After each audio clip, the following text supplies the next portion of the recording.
Tas ir stāsts par manu ciematu.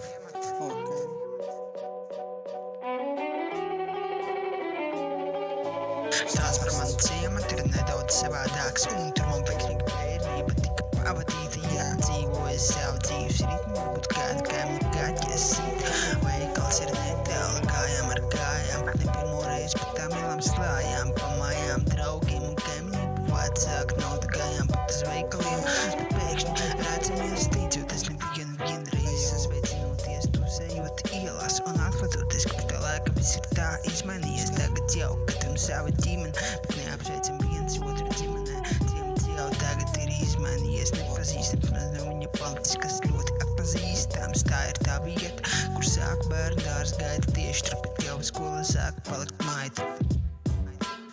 Ejot uz mājām ar piebrastām kājām, apstājas uz tilta, atceros, kad mājas silta. Kādreiz te kursēja vilcieni arī, šajā ciematā bija daudz ko darīt.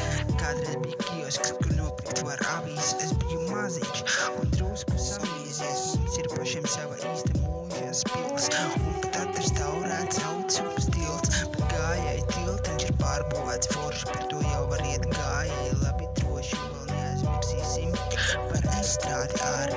Mēs jau zinām, ko bērni panākt var.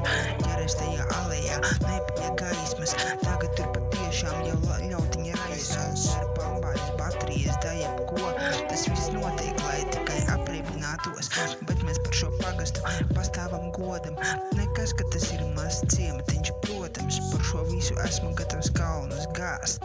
Un pat ja ar mani kas notiks ārprāts, šī dziesma ir katram bērnīkam domāta, kurieris strādā jebkādā jomā.